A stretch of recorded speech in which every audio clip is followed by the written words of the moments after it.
Good evening and welcome to the Psychic Coffee Shop. I'm Aeson Knight, and sitting down with me tonight is John Sandbrandt, right? Sandbach, yeah. Sandbach, with his new book, The Soul's Journey Through the Tarot. This is excellent. Like, it's got highlighter all through it, so I won't go flipping through pages. But you've wrote a lot of books. You've got a lot of stuff out there. I've done an awful lot of writing, yeah. It's true. So, how did you start? What was your beginnings like? Well, it was very strange. The first book I ever wrote was called The Dwada Shamsa's Degree Analysis and Deeper Meaning. Mm-hmm. And it was based on an idea from Carl Payne Toby, where you divide each of the signs into 12 sections. Mm-hmm. And then each section means something different. Okay. And I just started tuning into those sections and writing about them until I had written about all 144 of them. And then I won't go into trying to get it published. It was difficult, and it was a letdown. It was just difficult working with publishers, getting their attention even. Anyway, Right. Ray Merriman, who was a very well-known astrologer back at that time, this was in the early 1970s, he called me up one day and he said, that book you showed me at that astrology convention that you wrote, he said, have you found a publisher for it yet? And I said, no. And he said, well, I'm going to start a publishing company, so can I publish it? I said, sure. Wow. So he was my first publisher. Right. And, that's the way a lot of books had to go about being printed back when the late 80s. Yes. Yeah. Because there was two publishers at the time that would touch New Age? Yes. Yeah. The story of me, of Inner Traditions publishing Soul Journey Through the Tarot, I think is humorous. What happened was I thought I wanted them to do it, and I looked up Simon & Schuster. Inner Traditions is a division of Simon & Schuster. And I looked up online, and Simon & Schuster has this self-publishing platform where they help authors do self-publishing. So I set up with a consultant with them. It's free. And I said, I don't really want to self-publish this. I said, I want Simon & Schuster to publish it. And he said, well, I'll tell you what your main problem will be, and that's getting their attention. And so anyway, I said, well, I have an old friend, an astrologer, who has published one book with them. And the guy said, he said, have that guy recommend your book. He says, that's a way of getting their attention. So I hadn't talked to that person for a long time. His name's Elias Lonsdale. He's a great astrologer. So I called him up and I said, Elias, would you recommend my tarot book for Simon & Schuster to publish? And he said, sure. He said, the way I got it published was through my friend, Richard Grossinger, who is a consultant for Inner Traditions. So he gave me Richard Grossinger's number. I called him. He said, send me the book. To make a long story short, it was like 10 days later, they were looking at it. Wow. Yeah. And they rejected it. I'm sorry. I'm wrong about this. They didn't reject Soul Journey Through the Tarot. They rejected this book, the Circular Temple book. Really? Yes. And the reason they rejected it is because they like to publish things that are 100,000 words or less. That's the size. The size of Soul Journey Through the Tarot is 99,000 words. So it's just under the wire for their size limit. Well, the Circular Temple is 2 volumes. And it's more than 100,000 words each volume. Right. So they didn't want to publish it for that reason. So when I found out they had rejected it, I felt very let down. And Richard Grossinger said to me, "Oh no," he said, "you have other books. Submit another one." Hmm. So I did. I submitted The Soul Journey Through the Tarot, and they accepted it. Interesting. And that all happened very quickly. Yeah. And so How do you delve in and start writing? um, generally, it's like a thread. I get some kind of an idea and I write it down, and then that usually will lead to something else, like a Hmm. string of ideas. I just keep going. I just Hmm. keep going. And then I'm kind of self fertilizing in that when I go back later and read what I've written, I think, oh, well, that triggers this idea. I could add this to it, or I could add that to it. Hmm. And so I think the hardest thing is to generate the original manuscript. Right. The thing I like best is going from there, Uh-huh. expanding the original manuscript, refining it, and like that. Interesting. Um, but to answer your question in another way, my relationship to writing, I feel, is very strange. It's Hmm. very kind of detached. I mean, I can say, or I think that Soul Journey Through the Tarot is a really wonderful book, and I don't feel like I'm tooting my own horn because I feel like it was written by a group of spirits. Hmm. They were feeding me information, and I was just kind of going, channeling what they were doing. It's not that the book is fully channeled. I mean, I'm part of the process, Right. uh, some of my ideas, but other ideas that came from other places, all Right. put together. Hmm. So, and I kind of don't. Once I write something, it's almost like I don't relate to having written it. Really Yeah, it's kind of like because I'll go back and read it and I'll think, uh, I don't remember writing that. interesting. Yeah, That happens a lot with writers within the new age or within channeling information. They'll yeah, be like, I never know what I write until it's written, and then when it yeah, does, and that can be so hard, I think, to pitch new books or to pitch book ideas. Is you don't know what it's going to be like. It's like I want to write a book on the tarot. I don't know where it's going to lead to, yeah. and I don't have the foundation. Right. And Richard Grossinger said to me when they were looking at their tarot book, he called me. He Hmm. said, "I'm going in a meeting with them," and he said they want me to tell what the book is about in 60 seconds. Hmm. And I just started laughing, and he started laughing too. It's like um, the book is not so simple. Right. It covers a lot of stuff. It Um, does. It's yeah. one of the more comprehensive ones that I've seen out there that actually tie in the numerology, the astrology, the Kabbalah, like all this spiritual path that really goes into the tarot itself. Yes. Yes. Yeah. And it isn't bogged down with the history. Like, Oh, yeah. we all know that Patricia drew we all knew that, they went around England looking at different people's decks to tie it together. Like, that's Hmm. been covered. Hmm. Where do you see the tarot going?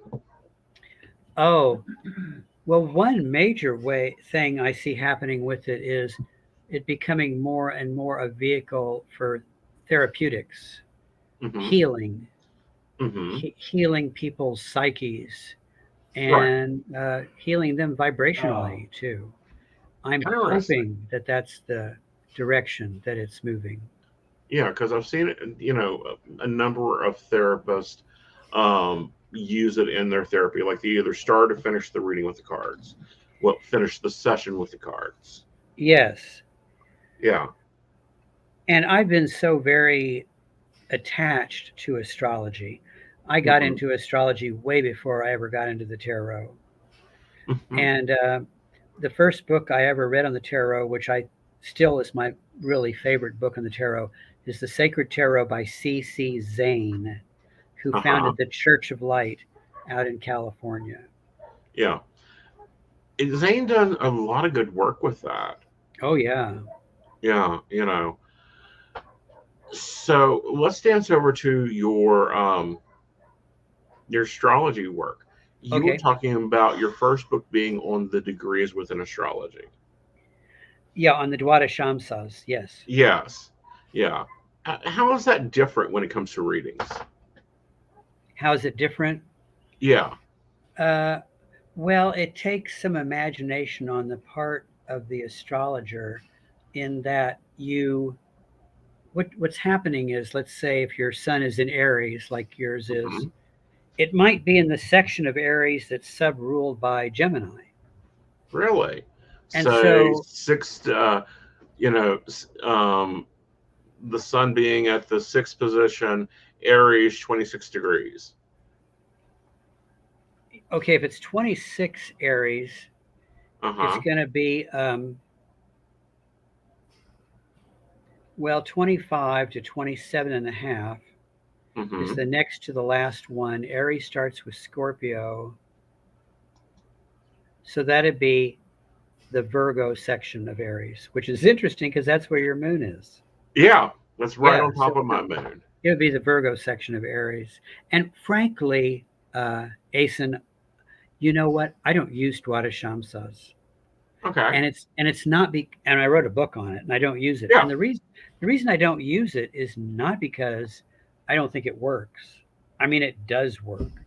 Hmm. It's because I've become focused on the individual degrees. Oh, So that okay. there's 30 degrees in each sign. Do Right. you remember, you said your sun is 26 and something? Um, the chart says 6 Aries 26. 6 degrees and 26 minutes of Aries. Uh huh. Okay. So you always round up. So that's like the Right. seventh degree of Aries. Right. Yeah. So when I go into the Circular Temple book, I'm going to go to 7 Aries, and I'll read you the four different symbols that go with it, the four pictures. Okay. The first one is an old man admiring a portrait of himself as a youth. The second one, after death, a man sees golden filaments connecting his various lives. That is, his Interesting. various past lives. Mm-hmm. The third symbol is a double headed eagle, the heads face in opposite directions. And the last one is carefully sculpted trees, and beyond them a tangled forest. Okay. Now, these images are meant to bring up feelings and ideas connected with the energy of that degree. And then for each one of these, I've written an interpretation. Right. So you can tap into it intuitively on your own, Mm-hmm. or if you need help with that, you can read my interpretations. Right. And Yeah. I think that that's an interesting way because I've seen not many astrologers cover stuff like that. Normally, they're very like, this is how it is, this is what it is. It can't be anything but this, and we see Right. that in the tarot too. Right.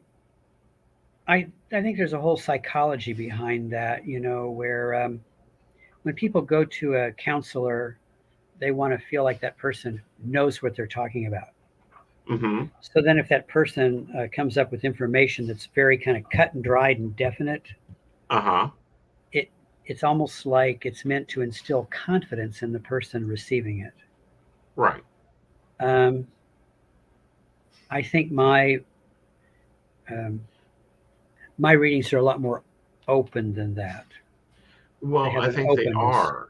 Right. And your writing style has that way too. So the person reading it can take into that information and then process it and go, okay, so how Yeah. does this really play in? Yes, and it doesn't mean that when I work with someone that I'm like always vague or something like that, because I will start getting psychic impressions about that person and about the chart and whatever, and I can get very emphatic about what I'm Hmm. feeling, you know. Okay. So which So image do you think is the more pertinent one towards me? just now, as I was reading them, Uh huh. um, after death, a man sees golden filaments connecting his various lives. Hmm.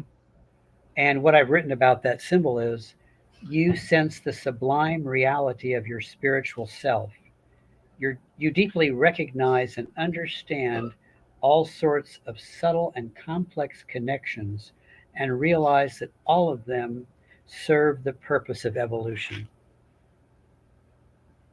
Very cool. I like that.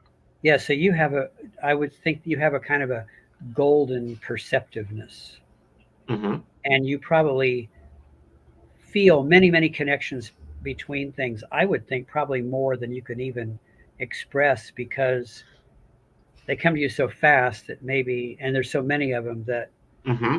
it's hard to it would be just very difficult to try to express all of them, you know. Right.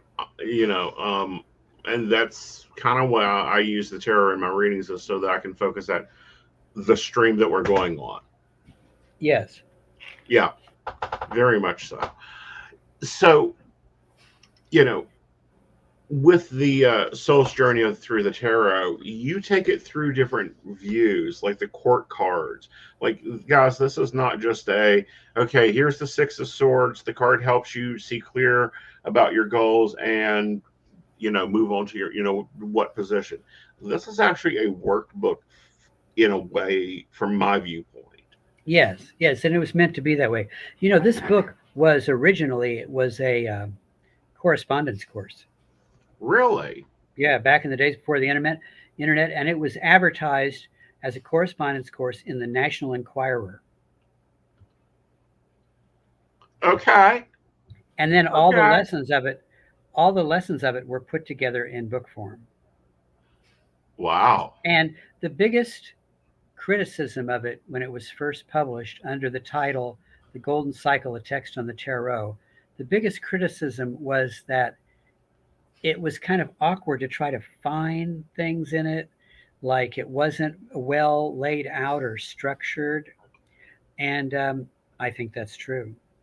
So then, before I submitted it to Inner Traditions, I Hmm. restructured it. Okay. And then I was very lucky to get this editor. Her name is Liz Perry. She did a Hmm. fabulous job carrying that restructuring forward.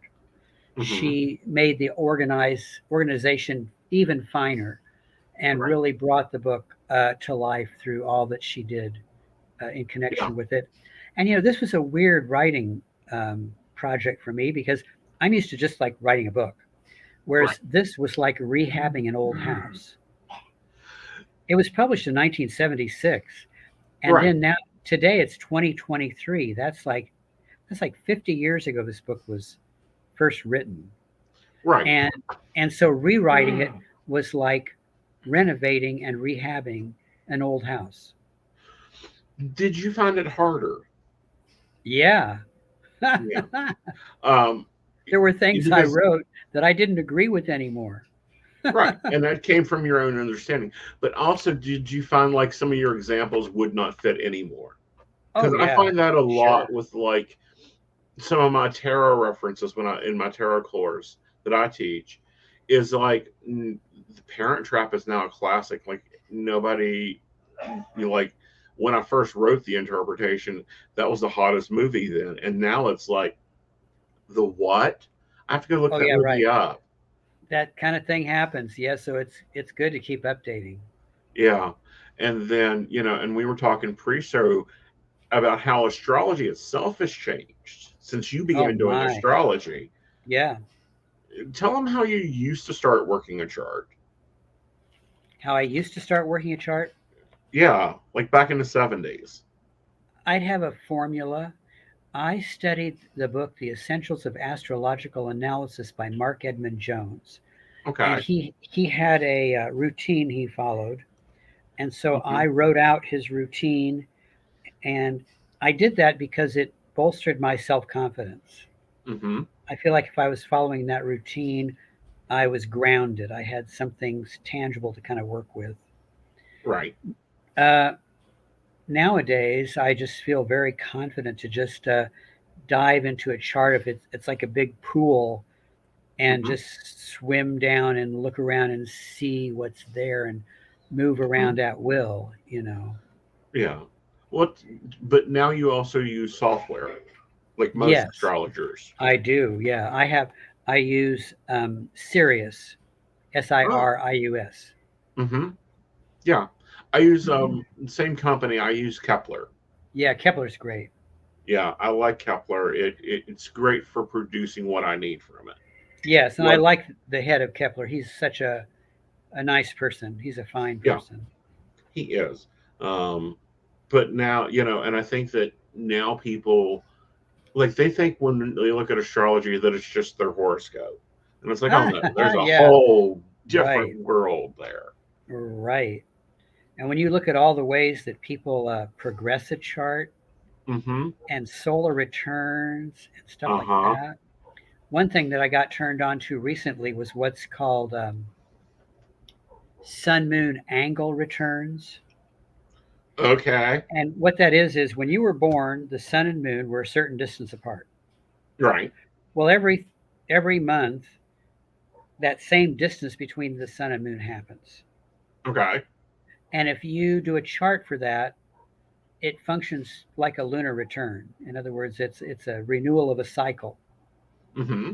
And I had never heard about that before. I just learned I that a hadn't couple of months either. ago. Yeah, Yeah. And what's its effect? it's like a lunar return, but I think it's more it's like spiritual based. A lunar Interesting. return seems more outer world physical based. Right. And the Yeah, lunar return is a lot more about how you see the view. right. Okay. So this is more like how you see yourself. Yes. Okay. And how you Interesting. experiencing yourself as evolving, what you're going through. Interesting. That's wow. That could also explain a lot of cycles that people experience in their life. Oh You know. yeah. And later, if you want to talk later about this, uh, Mhm. your Kepler program will do those sun moon angle returns. It's Yeah, very they easy, will. you know. Yeah. Yeah, and so it's great to look at.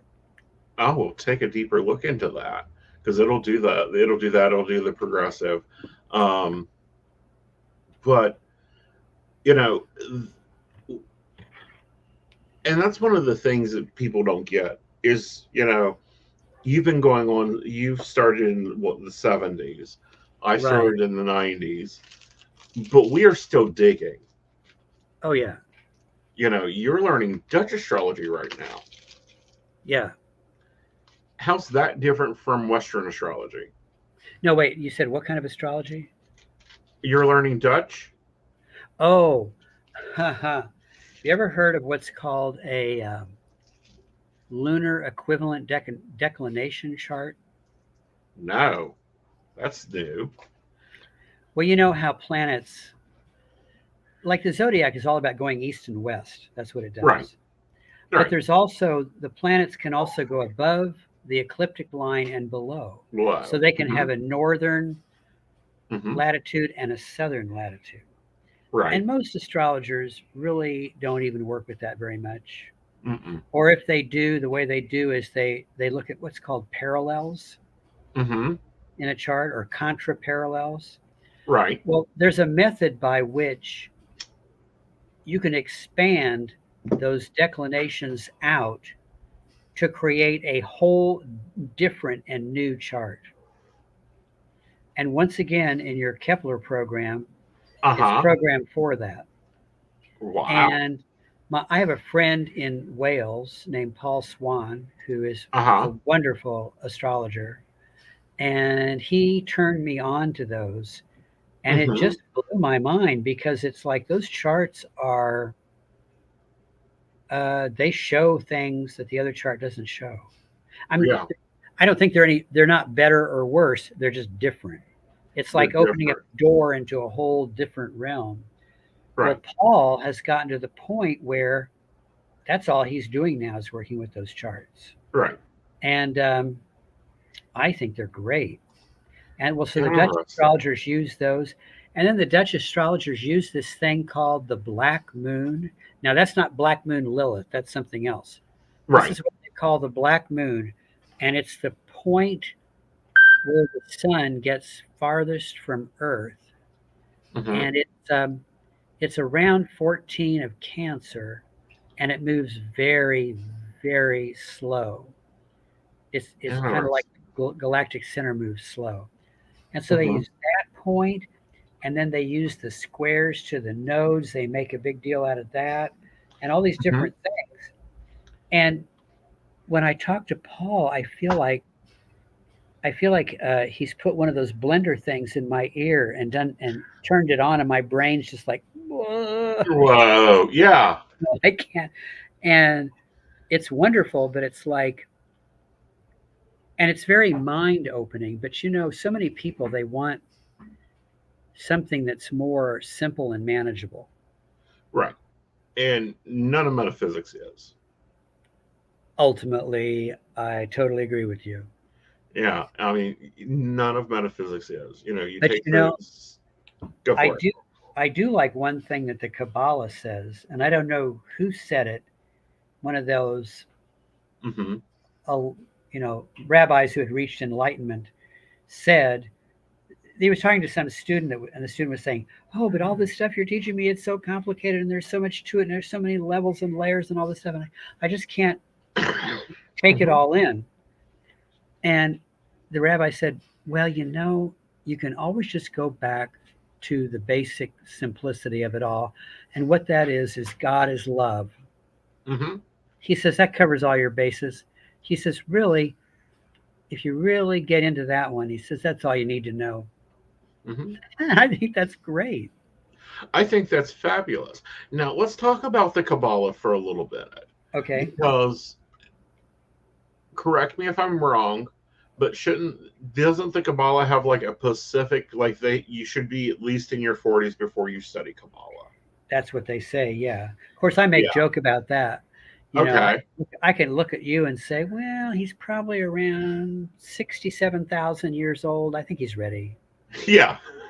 you know, I Yeah. mean, I'm kind of including up past lives too with that. Yeah. So yeah, Yeah. you don't have to be 40 in this body necessarily. I don't think. Right. But why do you think they've put that in there? Well, I think those ideas in there are so complicated that it's really easy to get kind of twisted with them Mm-hmm. and to come up with twisted, strange ideas that are kind of off the path. Mm-hmm. And I think they want to try to make sure that's not going to happen. Or maybe they're afraid of someone getting overwhelmed or carried too far away from the physical, practical world, Mm-hmm. into these etheric territories, sort of thing. Well, Or that maybe it's just an elitist thing. I was thinking elitist, but I was also thinking, because what I have looked at it, is that a lot of this stuff you have to have life experience to Yeah, get, yeah. especially when some of these rabbis are going off on a tangent about a father and son. You need to be a little bit more older to understand the father side of it, because Right. on the son side, you'll get a whole different story. Yes, yes. I think that's very true. Yeah. That's Um, true. That's true. But you know, once again, I met a mhm, guy. I've known him for several years now, and when he's like now, he's like about 27. When he was 19, he said to his mhm, father, he said, "Can I go and just like live in Israel for a month?" And this guy's not Jewish, right. uh, but he wanted to go and live in Israel for a month. And his father, being the open-minded person that he is, said, "Okay." And I told my friend, and he just loves Jerusalem. And Mhm, I said, you were obviously a rabbi in former lifetimes, and mhm, more than once. right. And oh, I totally relate to that. Mhm, Um, so and then one time I was talking to his father, and I said, I want to tell you, your son is older than I am, because your son is more adult-like than I am, and I'm more childlike than he is. Uh, and it's true. interesting. It's Yeah. true. Now that's a rarity, Well, I think it's a rarity, but at the same time, I think it's a very important thing, though. Yeah, oh, What I yeah. mean by that is, and please do not take this as I'm calling you old, but sometimes when we're I am breaking old. into, okay, I, I, I say, you're experienced, but you need that child's wonder to be able to look at something from a new view. Oh, I totally agree. Getting excited is a wonderful thing, Hmm. and it's great that to be excited about what you're into. Yeah. And, do you think, looking at your career, that you tend to get very soaked into it? Say that again. Do you think, looking back at your past and all the things you've gone through and delved Mhm. into studying, does it get you, do you tend to get soaked into? How do you mean, like soaked into it? Like, it almost not unhealthy, but obsessively, like, it's into metaphysics, like, that's where you're at. Like, if you're, Oh, yeah. yeah. Oh, definitely. One day I went to I had a friend who was a doctor, and I went to him one day. I was in my 30s, he was in his late Hmm. 80s. And Hmm. I said, "What are those little strips?" And he said, "Oh, those are test strips to see about ketosis, if you've gone to ketosis." And I said, Hmm. "Well, how do they work?" He says, "Oh, you pee on them." I said, "Can I try one?" Hmm. I said, "Well, sure." So I did. And he looked at me and he went, "Oh my God, you're in total ketosis." Hmm. And he said, "What have you been eating lately?" And Hmm. I thought for a minute and I said, uh, "Well, actually, I haven't had anything to eat for 3 days." He said, "Oh, are you trying to fast?" And I said, "No, I've just been getting really heavily into some astrology stuff, and I just forgot to eat." Uh-huh. And he said, "We'll go home and eat something." Common, very common, very Yeah, common. but There's a reason that so time so blindness is a thing. that's to answer your question about obsession. Yeah, Yeah, obsession is a great thing if you're obsessed with the right things. right. Now you provide readings. How do clients contact you? Well, my website is johnsandbach.net, Hmm. and you can message me through that. Yes, There we go. It's going out in our top chat, but also it'll be in our show notes for our podcasting host. What's a reading good. like with you? What's your prerequisites? For readings, Hmm. oh, just like want to know where they're at, like what they're doing in their life, what questions they might have. Okay. Can I tell you a funny story about that? Sure. Very much so. Well, so sometimes now I'm more likely to ask more questions before the reading just to get Hmm. a feel of the whole thing. So, but this one woman, this was maybe 20 years ago, she called for a reading, and she was coming for the reading, and I had done her chart, and I thought, boy, this woman has so much a richness. She has so much. She must have a lot of talent. I want to know how her ability, where it lies, or how it's coming out.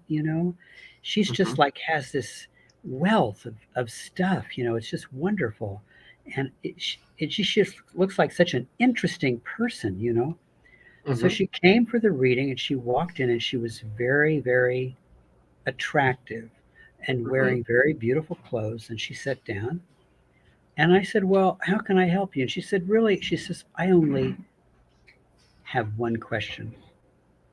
And I said, "What is that?" And she said, "When is the best time to ask my husband to buy a Jaguar for me?" And I was stunned. I didn't know what to say. Well, I addressed that to the best of my ability, and then I started exploring some of these things, Hmm. uh, that I had seen in her chart, and Hmm. her eyes just glazed over. It was like I was just boring her. Right. She She wasn't was just, interested. she was completely not interested. Hmm. And I don't think the Yeah. chart was wrong or anything. I just think sometimes we got stuff stored away that we haven't unpacked yet. Well, that, and I think that the chart, is, I always see the astrology chart as it's your toolbox. Yes. Like you have screwdrivers, wrenches, you have, a couple of hammers, maybe some junk plumbing, whatever in there. Right. And the chart itself has so much there. But people, they get really stuck in where they're at. Oh Like yeah. they don't really, Yeah. people don't care what their job is in 20 years. What they Hmm. want to know is, are they getting the next promotion? Hmm. And I think it Right. takes a lot of people, especially astrologers, because, coming up in some of the classes I've taken and stuff, I'm like, do these people actually do readings? Or are they just um, theoretical?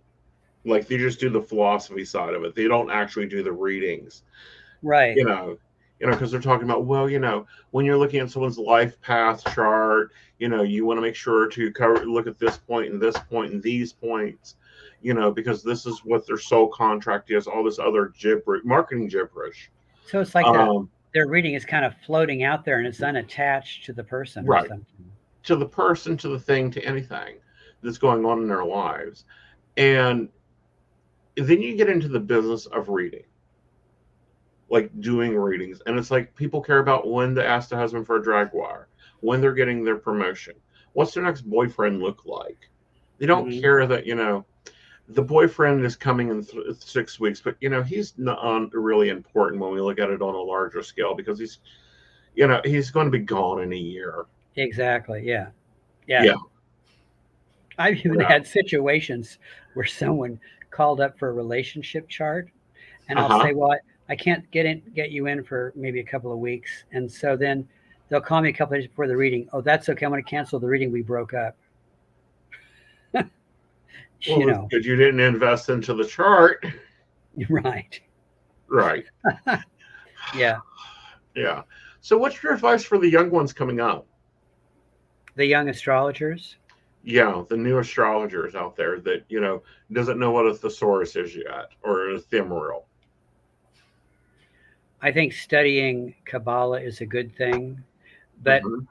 I don't mean, you know, I don't mean the type of Kabbalah that's real technical. Hmm. Uh, Read books by Rav Berg and look at the Kabbalah Center in New York, those people, Hmm. because they're bringing spirituality down into a practical level in a Very cool. very beautiful and simple way. And I love that. And then another piece of advice I have for young astrologers is don't get intimidated by how complicated it all is. Hmm. There's many people who have studied with me who have said to me, I'm not ready yet to do readings for people. And I've said to them, yes, you are. Hmm. You are ready. It's just that, you think because you don't know enough of it yet that you're not ready. But the fact of the matter is, if you keep studying, it can go on forever and you'll never know enough. So don't worry about it. Yeah, especially when, looking at our careers, yours has got much more longevity in it. We're still studying. We got Exactly. 25,000 years to try to go back and figure out what all happened. Yes. You Yes. know, it's like my teacher, her favorite thing was the par of fortune. Hmm. Like that was her, look at where the par of fortune is, that type of, she based a lot of her readings off of that. Yes. Yeah. Part of fortune's a great thing. Yeah. There's another part, and the way you calculate it is you measure from the ascendant all the way to the part of fortune, and then you take that distance and double it. You Okay. start with the part of fortune, you go that far again. Uh-huh. And that part is called the part of bad luck. Ooh, And I love interesting. that part because what it is, it's kind of like a weak point in your chart. Mm-hmm. And when people know what their weak point is, it can be very empowering because then they can work on that, Right. work And they on can it. also see it as the weakness it is and work around it. Exactly. Yeah. Yeah, very Yeah. much so. All right. So where do readers jump in with you? Like if they're just now getting into metaphysics, astrology, tarot, all of it. What's your beginner book? Oh, you know what? Soul Journey through the Tarot, and I'll tell you why. I think what it says in the major arcanum sections of that book about the Mm-hmm. planets and signs Mm-hmm. provide a really solid grounding in the meaning of those energies. Interesting. And when they have that, and then I also wrote another book called blanking out. It's called Manual of Astrology, and it's on Kindle. Mm-hmm. Get it right now. Right. And that what that is all that I learned from Mark Jones Mm-hmm. made simple and clear. I hate to say it, but Mark Jones was a terrible writer. He liked I long, agree. He needed a good editor. yeah. He used big words and long sentences and that Mm-hmm. kind of thing. And so, Manual of Astrology has in it all Mark Jones basics uh, Mm-hmm. put in a real clear, easy to read and understand form. Okay. Not to sound terrible, but is that on your Amazon? Uh, you know, it's on Kindle. It has not been actually published as a hard copy book. That's on my list of things to do. But Okay. but actually, Paul Swan, the Mm-hmm. man in Wales, that astrologer, Mm-hmm. what I want to do with that book is make it open ended. In other words, Ooh. I just want to fill it with Right. techniques. Right. And so we're thinking that it's going to be a multi volume book. I'm thinking it would have to be. Yeah, There's so many techniques there. right. And I don't know, of all these things I'd like to do, I don't know what I'm going to get around to and what I'm not. All of it that you need to. Well, yeah, I hope some of it might not be in this particular body. I might have to take on another one. Mm-hmm. But I have Moon in Libra, so I Mm-hmm. have a strong couch potato streak in me, Mm-hmm. lounge lizard, and so That's called creative time, darling. That's what we yes, label it in the planner. yes, yeah, yeah, right, right. I love that way of thinking about Yeah. it. Um, I was but trying to make a confession, but you saved me from it. it's that's what I label it as. It's creative time because you've got to Yeah, sit and no, I like decompress. that. Yeah. Um, because I don't know about you, but for me, if I get into some really like going through your book, which I've been doing about every morning, a couple of pages at a time, or get into some very high level metaphysical stuff, you can get lost there on that plane of thinking and interlinking stuff, Oh yeah, and time gets away. And yeah, then when you come back to dealing with this plane, it's like you have to take time to remember what you're doing, if that makes yes, sense. yeah. It makes Um, sense. It you definitely know, makes sense. like why, what you're doing on this plane, why are you here? What's in front of you, that type of thing. Almost Exactly, like coming out of a trance. exactly. Yeah, very much so. Well, darling, thank you so much for stopping by. Please stop by when your next one comes out. Well, I will be most happy to, and thank you so much for having me on your show. I really enjoyed it, and I really enjoyed enjoyed talking to you. having you. Yes, it was been lovely, darling. I'll see you again soon. Okay, thank you very much. You take Thank care. you. You Okay, too. okay, bye. Hey everybody, Lady Gwendolyn here from Rowan Temple of Light, and I'm here to tell you about our events this summer. First up is Beltane in the Hills, May 13th, and that is from 1 to 6. We have entertainment, we have a bunch of vendors, we have a fairy photo shoot. It's going to be exciting. You having any questions, reach out to Earth Magic or to myself. After that, we have Central West Virginia Pagan Pride, August 19th. That's at Holly Gray Park from 11 to 5. for the day. And we will have Sarah Masters coming down from Pittsburgh to be our keynote speaker. We have some great classes for that. So if you want to get involved, reach out to RowanTempleOfLight@gmail, or just follow us along on Facebook at Rowan Temple of Light, and we look forward to seeing you out in the community. See you there. Welcome back, Goblins! My name is Jason, and I am the host of the Esoteric Book Club, a podcast that examines titles on the magical, paranormal, the mysterious, and the strange. I release 2 episodes a month, in which I review books on esoteric topics, recap news of the weird, and conduct interviews with authors, practitioners, and experiencers. The Esoteric Book Club can be found on every major podcast service, or can be streamed directly from esotericbookclub.org. Hi, I'm Aeson Knight. I provide tarot readings covering everything from love and relationships to your life questions and your most spiritual answers. And also, I provide a lot of guidance in finances and divorces and all those relationship problems. So, if you'd like to get a reading from me privately, not on air, you can feel free to do so by visiting aesonknight.com and booking your appointment. I also provide on-demand services, so if your life is a little chaotic, you can go ahead and click that Call Now button there on my site. It'll connect you to Keen, and if you've not been with Keen before, you'll get 3 free minutes to talk with me, so that's great for a quick answer question. All right, guys, back to the show. Enjoy. Bye, y'all. Hi, I'm Tracy Van. I provide a blended reading consisting of mediumship, psychic, and tarot cards. A reading from me can cover any guidance you need from relationships with your partner or your family, spiritual, financial, any questions you may need clarity on.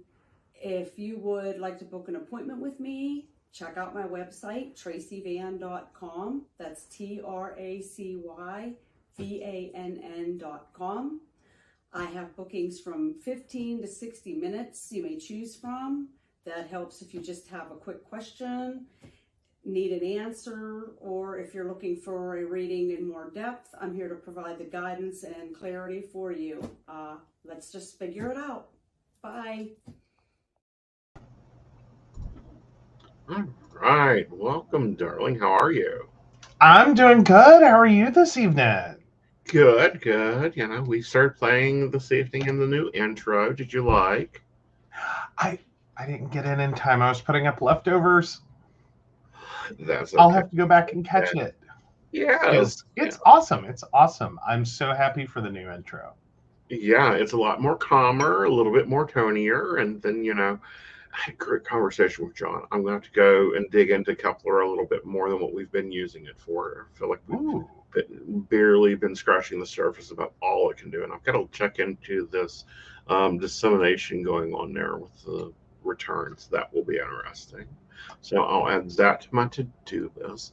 But I thought we'd go ahead and jump into, let me get the poll up on YouTube for those watching. Absolutely. Are you an asshole? All right. Am I the asshole for telling my coworker I won't block his wife just because he told me to? Am I the asshole for telling my coworker I won't block his wife on social media just because he told me to? So last month, I, female 30, went with my friends, female 29, 31, and 33, to a movie theater to watch a concert of my favorite artists. I ran into a coworker, male 35, and his wife, early 20s. I always thought I got along fine with my coworker, but I wouldn't go as far as to call him my friend. I went to say hi to him, and he introduced me to his wife. Let's call her Vivian.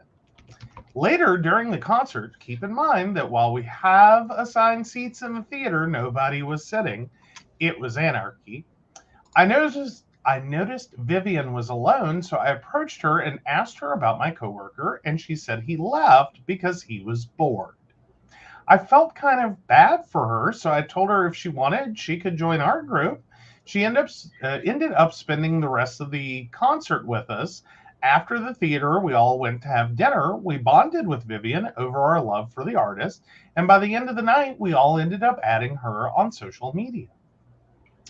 That's the one and only time I've seen her in person, and our interaction on social media is just tagging each other and the rest of the group in news about the artist we both love.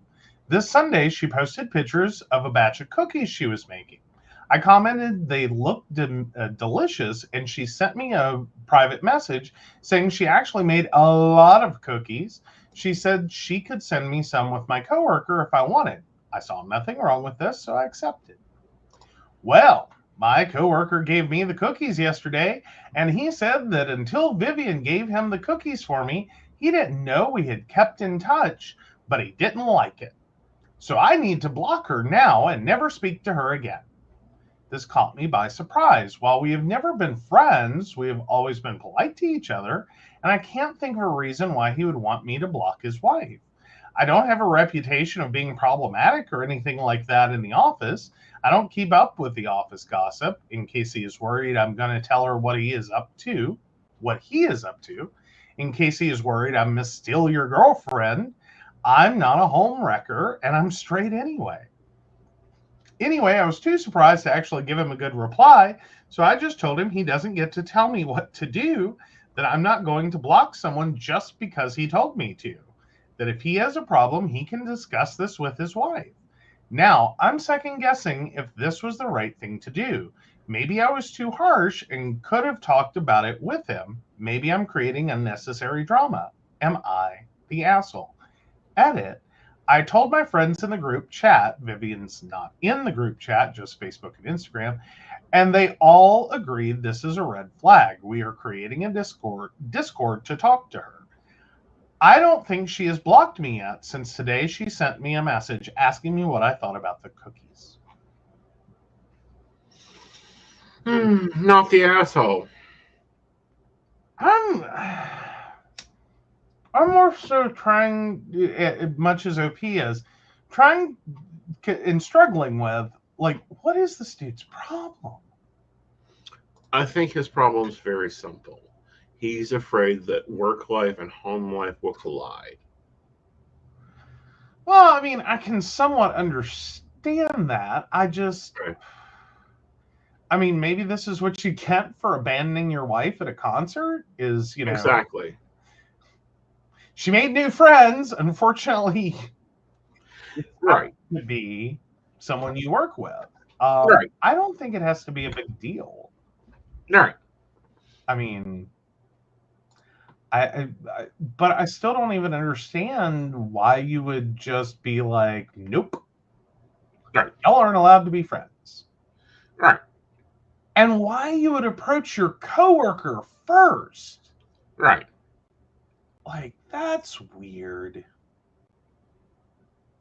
Like, I don't know. I think I'm with them. There's red flags everywhere, and I'm going to go with not Right. an asshole. Right.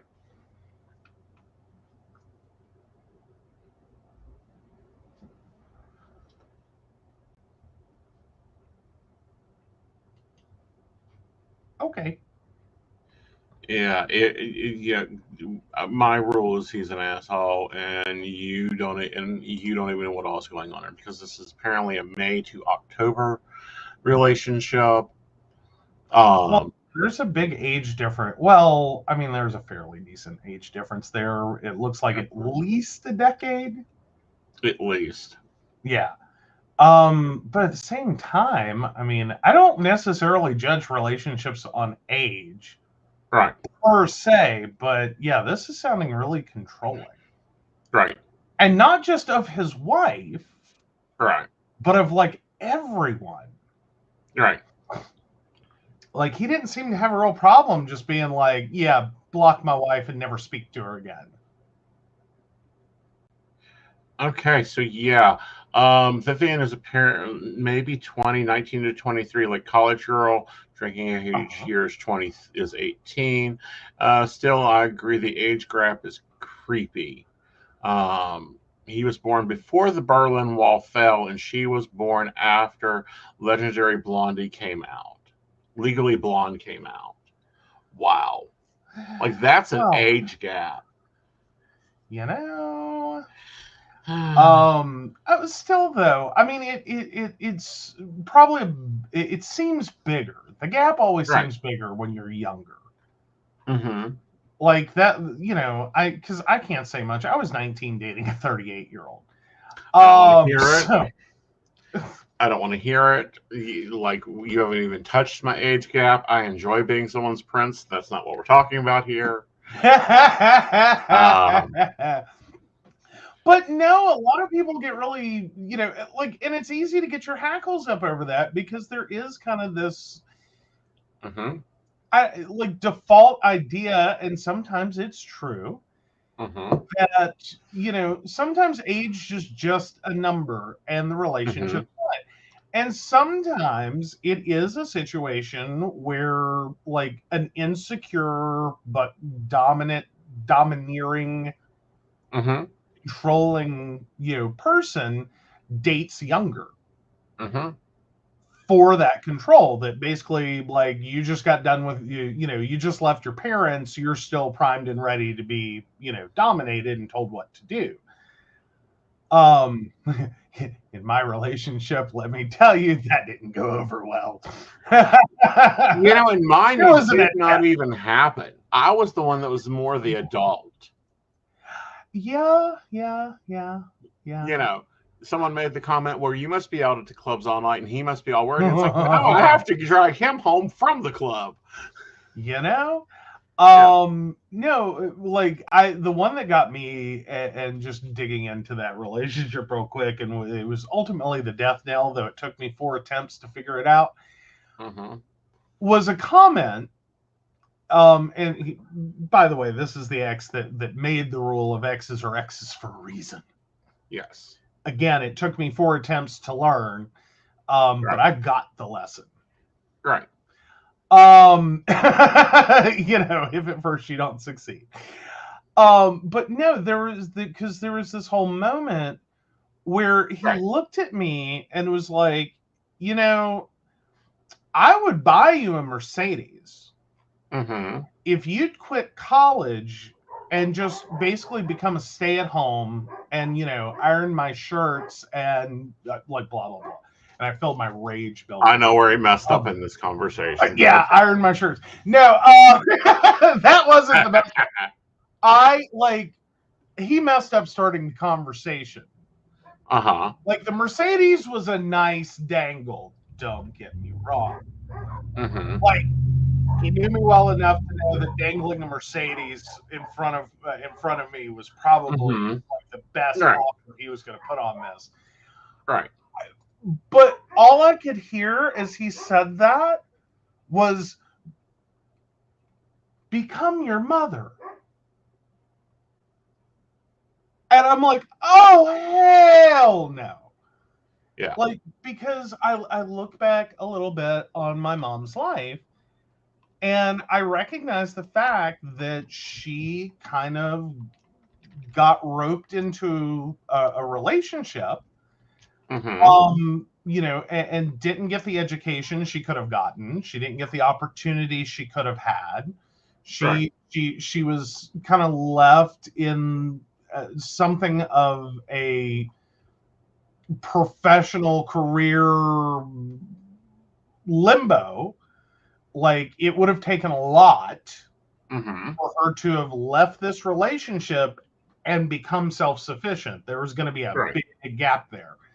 And all I could hear when he said that was, become your mother. And I'm like, no. Like, no. Like, if that's what you think this is going to be, it's never going to happen. Right. And that should have been my red flag. And when I left,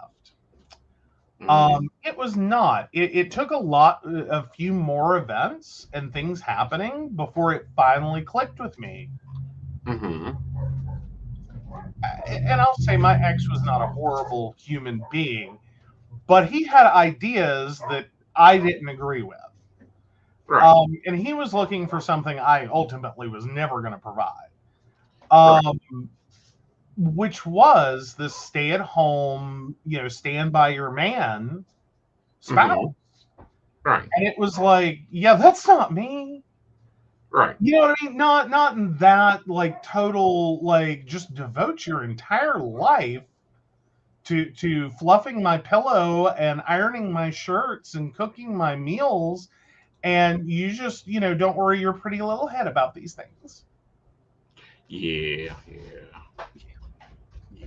See, I could have took that one at the time when I was dating Benzos. Ooh, I didn't. I did not take that well. That was the screaming I did on that one. Just my head exploded. Mm-hmm. Oh. Technically, he never brought it up again. Like literally, said it once, never said it again. Right. But then there were other things that kept happening, and every time I Right. just came back to, he's looking for something you don't offer. Right. You're just not the dude. Mm-hmm. Like, he wasn't a horrible person. He like, I truly don't think he was a horrible person. Right. But horrible for me.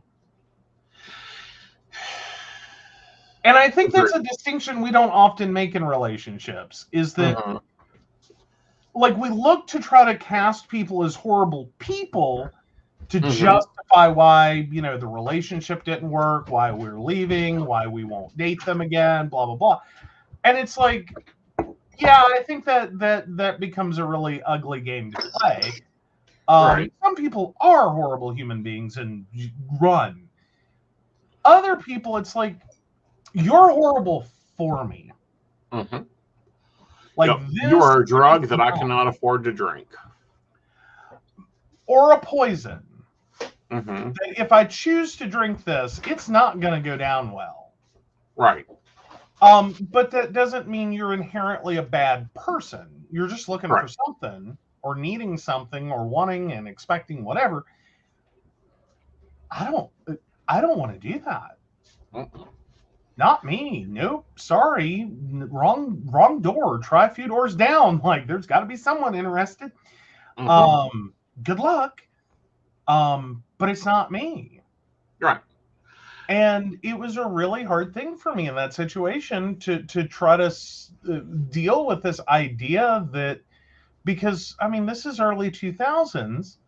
Right. Like, we were really getting heavily fed on this. Well, of course you leave someone who cheats on you, and of course you leave someone who beats you, and of course but in any other context, it's like, well, you're crazy. Like, they're a decent human being. They're employed. They work.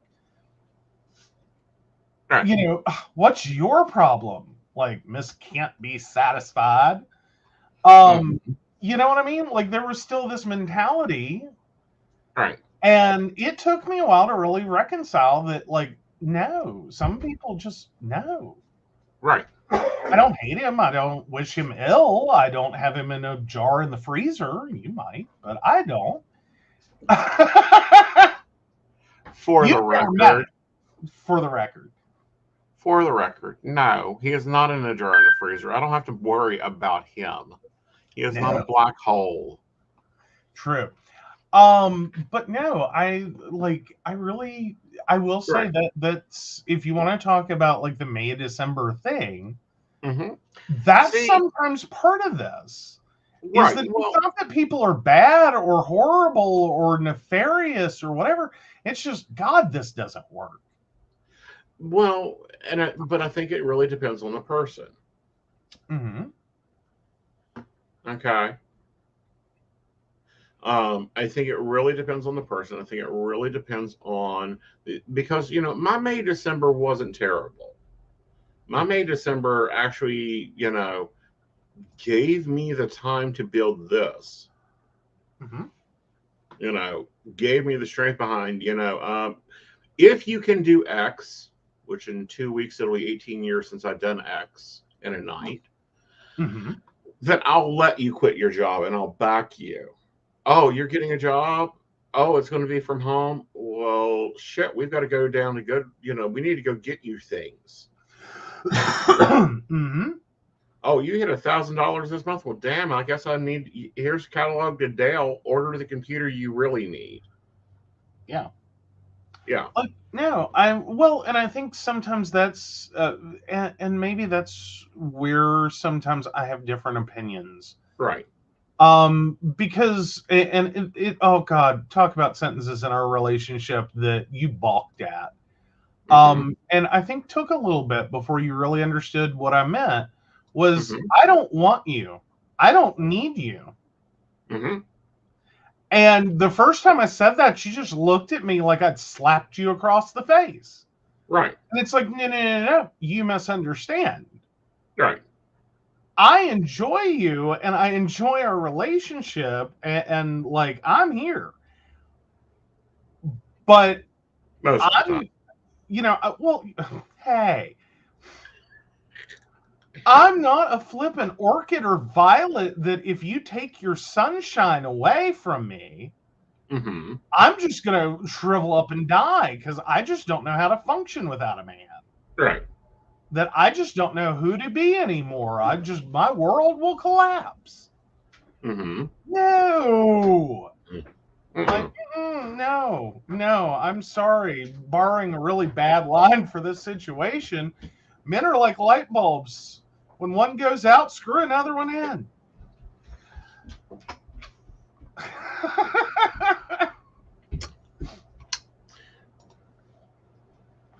Doesn't mean I don't love. I do. I'm just saying that, like, if this didn't work out, if this wasn't going to work out, you weren't beholden to me because, like, oh my God, he just won't survive without me. Oh, please. You'll survive all right. What? Nothing. I feel like you have more there. No, go for it. Because I know that's a really rough sentence. Well, it's not really a rough sentence. It's more so a sentence of, and just because the light switch may have gone out doesn't mean you don't replace the receptacle of the light switch. Fair enough. Oh. All right. We have a Shannon with me, okay? Right.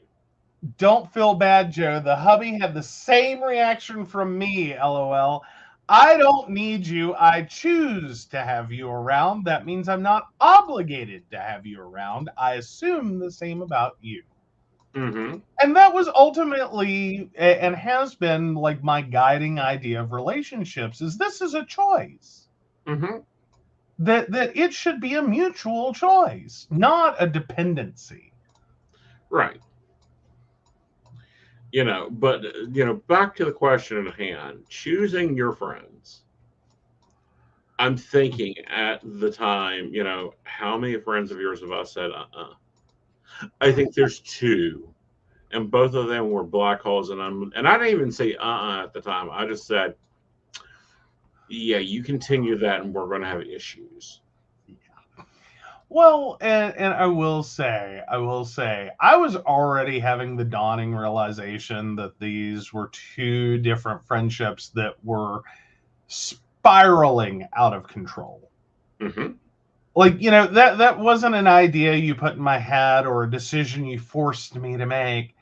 I think you probably put a spotlight on it and went, like, if you want to know what your problem is, right here, buddy.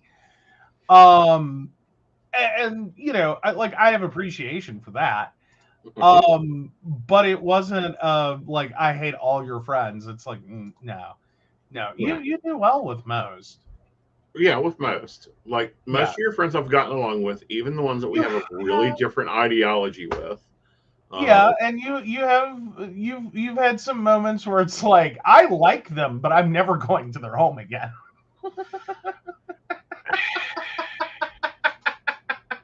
Okay. Like, they have to move before I come back.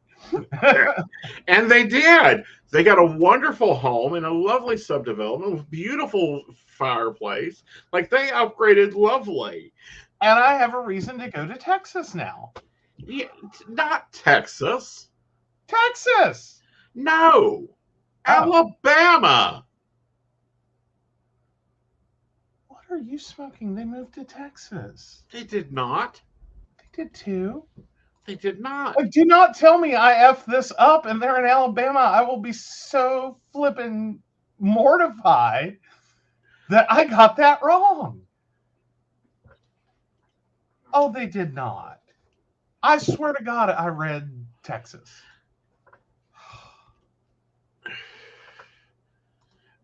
And I have commentary on another one. Oh, it's Alabama. Yes, I can go. We have a perfect trade-off here. No, we don't. It's Alabama. No one goes to Alabama voluntarily.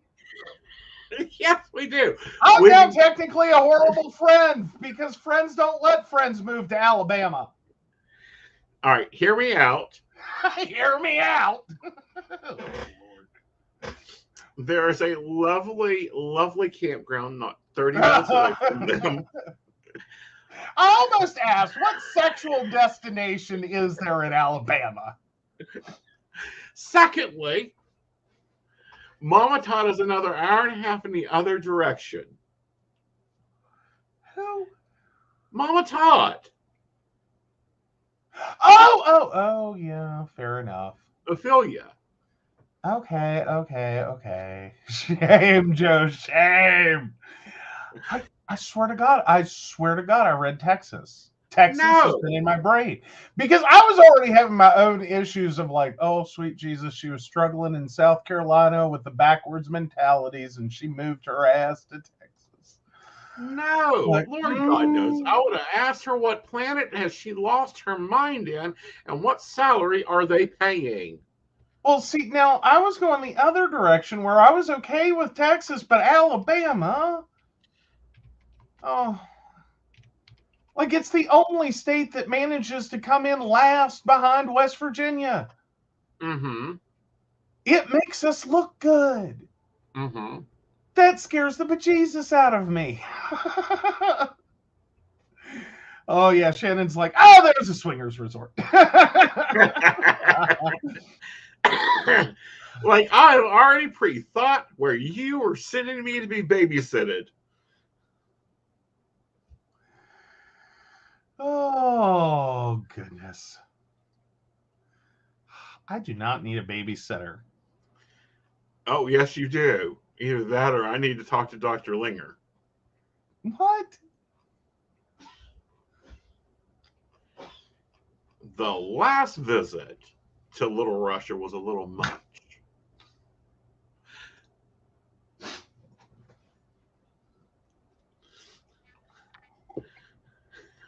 I can drive myself, and God knows I will be doing the driving if we go anyway. And down you will, but coming back up, I'll take over about halfway through because you'll be tired. Oh, Bo. Has occurred every trip. Oh, please. You're talking about driving from Summersville to Oak Hill. It is not the world's greatest kick it in the driveway imposition. I am talking about driving from North Carolina to West Virginia. Okay, yeah, that one's a little bit of a trip. And my biggest problem being, and anyone who's made that trip specifically knows, there is this section of road between Winston-Salem and Wytheville, Virginia. God, it'll put you to sleep. It is my lullaby. I don't know how I haven't died there. I don't wake up until I get into that, and it's not technically all the way to Wytheville. It's technically until you get to Fancy Gap. Right. Because then it's like the impulse to live kicks in, because if you don't, you will die. You'll careen off a cliff, Thelma and Louise style. And that's where I wake up. Right. Like, for my safety and others, I please drive that. Right. Like, I'll switch back with you in Wytheville. I'm good. But that one stretch, that key. Well, overall, I don't mind driving. The only reason you drove to South Carolina and back was because you were afraid that I would do the trip the way I used to do the trip in 3.5 hours. No, I was kidding. Well, technically, I was bear napping you. Yes. It seemed wrong as your kidnapper to make you drive. We Well, could have been again, anywhere. Maybe at Lizard Landing Camp. Exactly. That's what I was saying. I was at least making sure we got where we were going. If we changed directions on the way back, things happen. But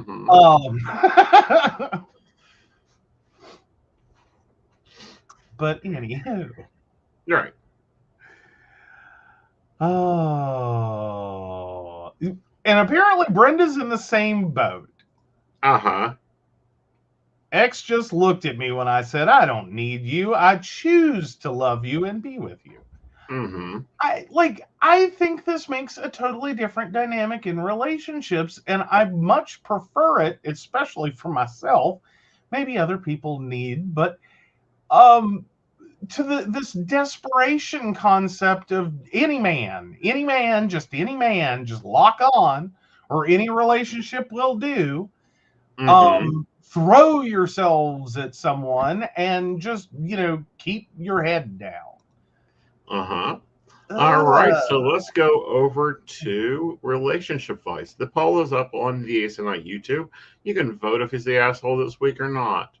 There we go. So, all right, my 26 male girlfriend, 25 female, didn't tell me she was on antidepressants. We have been living together for 2.5 years. At the start, everything was great and the honeymoon phase was incredible, lasting probably the first year or so. We still have amazing days, lots of fun together, and a good sex life, but over the last year, I've noticed things have started to change in her behavior and getting progressively worse over time to the point where sometimes it feels unbearable. What started out as initially her being an appropriate level of nervous or anxious before important days and events, where me being supportive would help, has quickly become being brought to inconsolable tears before getting up to go to work, routine events, or seeing friends and family. Her anxiety levels mean that now, when I am out of the house working or doing activities, she will usually be sitting worrying at home, texting me, and waiting for me to get back. This often means household chores and decisions grind to a halt when I am out at the office or playing sports after work. I'm not used to cohabitating with someone who is this depressed and anxious and have been struggling to give her the care she is unintentionally demanding, basically full time since she only works part time and is home the rest of the time.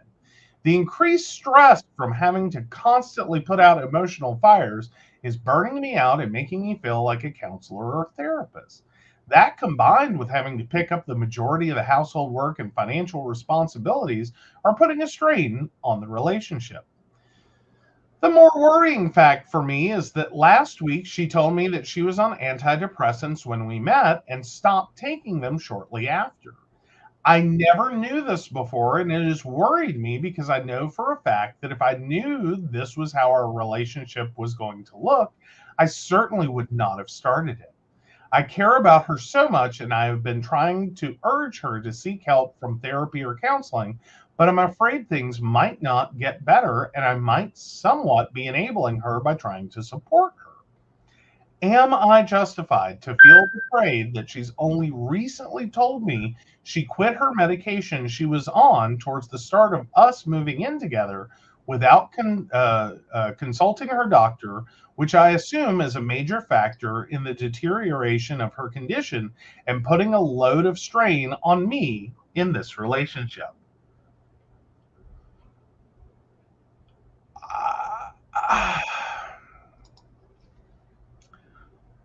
I'm struggling with some word choices here, and I'm trying to give someone a whole lot of grace as I read this. Okay. Well, like, on a very non-professional, you bring up a point with all the wrong words. You have a problem. It's not, I think, the one you think you have. Right.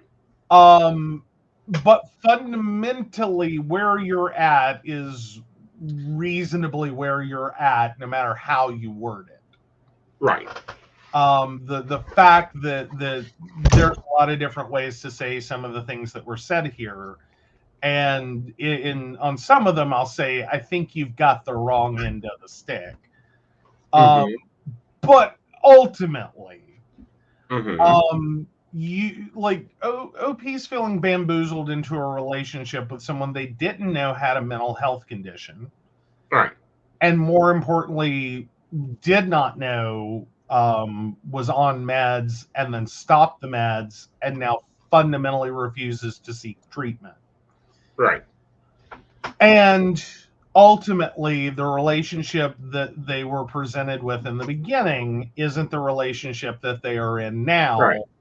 And they are really gut punched, right, to find out that this could have all been very, very, very different than what it has become. Now, on that front, lots of rephrasing. Like, take it away, I think. See, this is what I see happening a lot with people that have depression or anxiety or bipolarism. Is they get into treatment, they're doing medication, they're taking that, their life is good, they're keeping that balance. They think they found the solution to the problem, i.e. new relationship. So they stop taking the meds, stop doing the therapy, stop going to the treatment. So then the problem just lies there and builds. And before you know it, they're driving to Vegas at 3:00 in the morning from West Virginia with $20 in their pocket because they're in the mood to. Or they go right back into that depression after that dopamine load of honeymoon, new energy relationships the brain adjusts to. Okay. So I think that, one, that was a very bad decision for her to make. Two, I think that if she'd stayed on her medication, he would have been fine. Well, and it also gets into the somewhat bigger debate. Is right. One, when do you tell a significant other, oh, by the way, I have depression or depression, anxiety, whatever, and or whatever medical condition, I'm currently on meds. Versus like how, like, because I think this becomes a more modern dating problem. Right. That as we have begun to erase the stigma around mental health, we still haven't managed to figure out how to integrate that into the relationship negotiation. Right. One, because I think a lot of couples, and whatever format they're in, don't do the negotiation phase. Right. They skip it. They everything's great and wonderful. New relationship energy. Yay! Let's move in together, get married, have a kid. Blah blah blah. And just follow the dopamine. And don't really stop to talk about things, figure out what their values are, discuss any, long-term medical complications, major life events that would be good to know, so that it's not one day a surprise that you get slapped in the face with. Right. That like, oh, by the way, I've had a felony. Oh, by the way, you know what I mean? Like, those are major life events that at some point, you got to sit down, have the negotiation, and be like, look, let's put it all on the table. These are the cards we're dealing with. Like, this is our deck. Right. These are all the cards in it. Right. How do we shuffle this and give ourselves the best hand and not get totally screwed by the universe? And I think a lot of relationships don't go through that. They just, and it doesn't sound like this one did. They just right past that. Right. Well, and see, that's the problem. I'm seeing here is now he's invested. Now he has to figure out how to get her into treatment.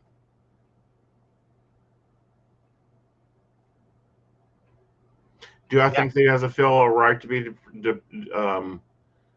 betrayed? Yes.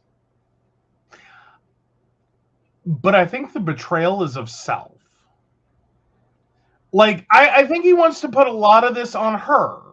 Like, dump the whole thing on her. And while it is her medical condition, she didn't disclose that. She didn't disclose her medication, from she was on meds to I stopped taking meds. Technically, those actions are on her. But if you want to talk about the bubbling cesspool, that as a couple, you didn't do the work. Right. And everything was great until it wasn't. And then it was a cesspool. And then you've just been, sitting in it like a fucking sauna. Right. Till, oh, by the way. Right. Now we're going to talk about it. Now we're going to try to deal with it. Now we're going to try to, now that we are, at literal, like we are sinking, the sewage is going up our nose. We're going to try to deal with it.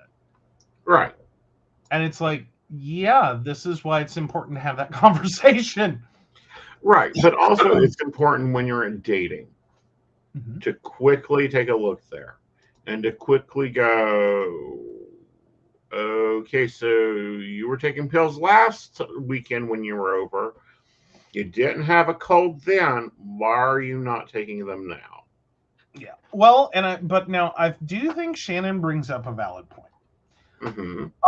Because there are some situations in mental health where meds and birth control, or the lack thereof, or the actual activity of trying to become pregnant, and not harm the baby, require you to go off meds. Right. But I still think that jumps to the conclusion that there was enough of a discussion about their planned future together that there was an impetus to go off the meds. I don't even think there was that. Right. Like, I think at best they were, like, OP says, in this honeymoon phase, which was incredible. Right. And they just latched onto that, thought this is the way it's always going to be. Right. And rode it to its exhaustion point. Like, right. And then here we are. Now, how do we unscrew the pooch? I think the only thing you have is you're going to have to make the demand. Because this is one of the few exceptions I have to making demands of your partner, which generally speaking, I think is a horrible thing to do. Right. I don't really like the ultimatum concept, but I think fundamentally, no matter what you do, the ultimatum's there, whether you speak it or not. Right. So go ahead and speak it. Either you go to the doctor, you start your therapy back, and do that with under the care of a medical person. Right. Or we're done. Pack your shit and get out. Right. Because fundamentally, the idea that after 2.5 years, because you're staring down the barrel of a very long future at 26 and 25 respectively, potential future of being quite miserable. Well, not only being quite miserable, but it creates a dangerous situation if it is clinical depression. On multiple levels there. For the relationship, it's a dangerous situation. For her, it's a dangerous situation. For him, it's a dangerous situation. And technically I've been here. Not exactly, but I've been similarly positioned. Let's talk about all of Joe's exes today.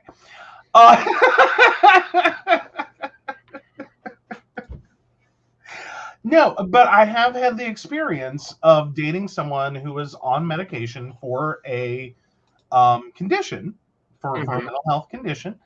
And I'm not going to out all their information, but anyway, was on meds and went through this exact like, oh, everything's great and perfect in my life. I have a man. Let me stop taking my meds. I no longer need them. Right. I'm all better now. I'm all better now. Everything's perfect. And then immediately raging alcoholic and like all the, like, it was nightmarish. Right. And I knew something happened in the first month. I didn't know what it was. I didn't catch it. We were doing long distance. You know, they were there for limited amounts of time.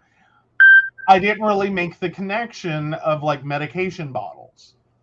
Right. Like, I don't know. I don't actually ever remember him taking his meds.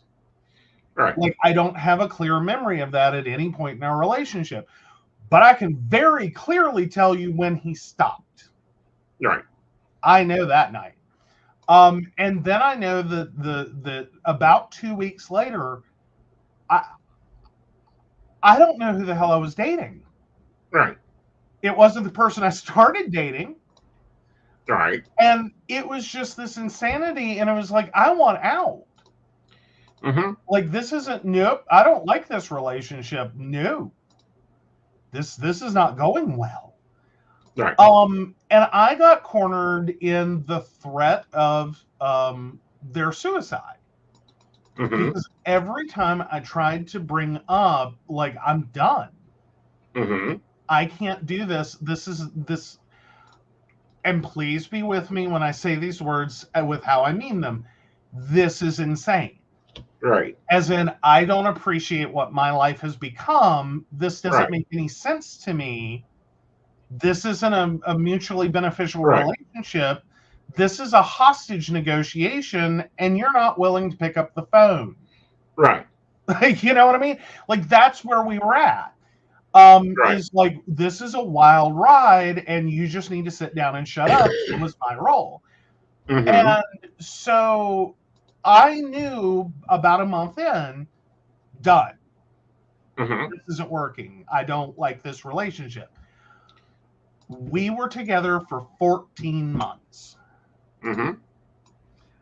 It took me 13 months to get to a point that threat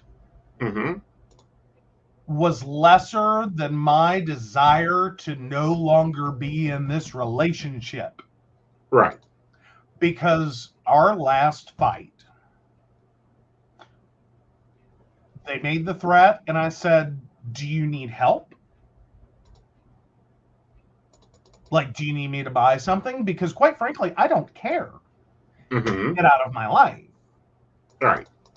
And I've always struggled with that one.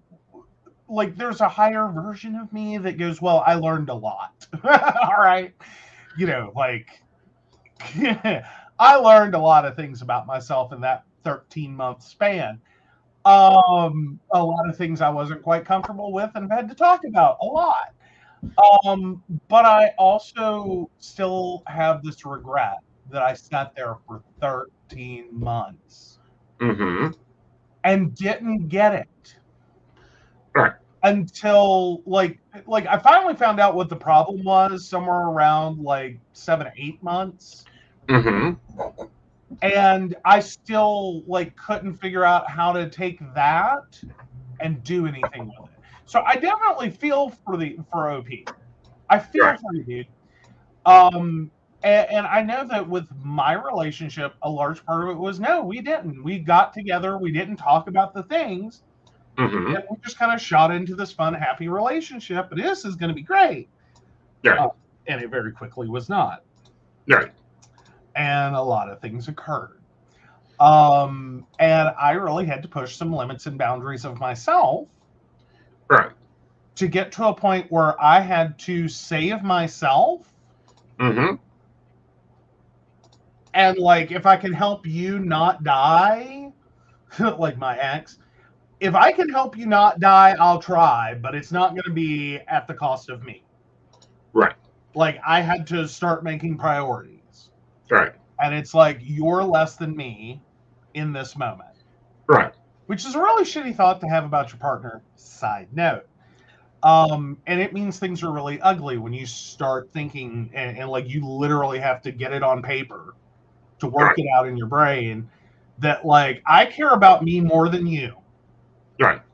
And Like, see, that's the important part there, is to always making sure that you're putting yourself first and your own mental health first before taking on the other issues. Now, my advice is you have to set them down on demand. Like, there is no question you're going to the doctor within 2 weeks and getting medication. I am done with this shit. And then you're going to have to do what I call nannying. And that's where you make sure they fucking take their medication, because there's a natural element in mental health that people stop wanting to take the medication. Well, I will say there's a lot of people that are very med resistant.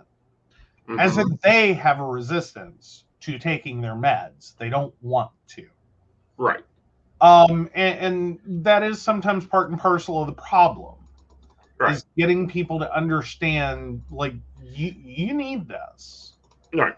This is going to help you. Yeah, it has horrible side effects. Yeah, it sucks. Yeah, it's life. Get over it. Take it and go on. Yeah. There's that. But then there's also the reality that, you know, that's a temporary solution to a long-term issue. Mm-hmm. And understanding that, like, you can do that for a while. Yeah. You know what I mean? Like, but there's a time clock on that. Mm-hmm. Because that becomes a secondary set of problems. Right. You are not your partner's mother. Debatable.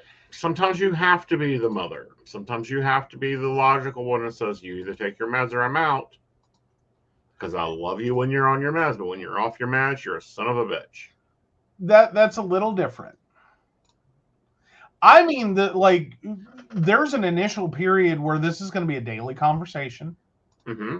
This is going to be constantly, you know, like, until you get to stability, because it takes a couple of months for these meds to build up and become functional. Right. You know, those first like 40 doses are kind of fucking useless. Like, they don't do shit except they build up in the body and begin to get to a point in which it actually starts to influence and affect functioning. Right. But like, you don't just like take a Prozac or take a, you know, Wellbutrin or whatever. You don't just take it and like, bing, the lights are back on. We're good to go, man. Mm-hmm. So that first couple of months is gonna suck, and that's about the shelf life of it. Is that that's the level in which you have to be on it. Right. And then after that, it needs to start progressing to like a reasonable amount of like, what's going on? Because this isn't seeming like you. Right. And having the awareness of, without being like, well, you sound crazy right now. Are you taking your meds? Mm-hmm. Basically look at someone and be like, you're not acting like yourself. What's going on? Like, do we have a med problem? Or are you overwhelmed? Like, what's happening? And that should be your functional maintenance level. Right. And then you have to decide for yourself, how many times are you going to do this? Right. Like, is this a one-shot deal? Like, we're going to put you back together this time. Mm-hmm. You go off the meds again, you're on your own. Right. You're on your own. Like, I will not do this again. Right. And I think that's an important line in the sand to have. A lot of people don't like that line, but that's a line that you need to have, especially when, you know, it is not only affecting your relationship, but it's affecting your life. Right. Well, and you have to at least, and I'm not saying one time is the gold standard and that's what you ought to do. Mm-hmm. I'm saying you have to know what's your limit. Right. You know what I mean? Like, if this is an every year occurrence, If this is an every couple of year occurrence, are you going to be okay? Mm-hmm. If this happens again in your relationship, are you going to be okay? Mm-hmm. Or are you literally gonna be done? Right. Like, this has been a hard, and there's no shame here. This is about, you need to like take it in, set with it, and figure out what your limit is. And Right. that is different for everyone. Some people will be there to pick you up every single time. Mm-hmm. Just, you go off those meds and on those meds and off those meds like it is a flippin' Disney park ride. Mm-hmm. They'll be there for it. Right. And there's other people, it's like, this is a one and done. Yep. We're going to go through this. I will go through this with you one time and one time only. Mm-hmm. The next time this happens, I'm done. Right. You're on your own. Figure it out. Not my problem. Right. And there's people in between. Some will go through it 2 or 3 times, 4 or 5. Like, but sit there and walk yourself through that every time. Like, are you done? Mm-hmm. Like, can you do this one more time after this? That needs to be your thought when it happens, is, can I do this one more time or am I done? Right. All right, guys. So let's get the poll and close that. Yes. Yes. In the poll. No, you are not the asshole. Woohoo! Ooh. I always like being not the asshole. Yes. I'm not sure how I feel about being stalked in conversations to get my friend code, but we'll find out more about that in a minute. No. Well, that's okay. You can just give it to me, and I want to be glad to post it to the Patreon, and they can go over there and get your friend code. Yeah, speaking of Patreons, like, hi, Yes. you guys are missing out. Like, have you supported us? Have you thought about it? Have you gone to the website and viewed it? Like, let's I mean, we of course have to thank Beverly Walker, Mika G, Kathy, Mary Winfield, Brenda, Shannon C, Shannon D, Lady Gwendolyn, Charles Shaw, Tracy Van, Caitlin Bell, and Devin.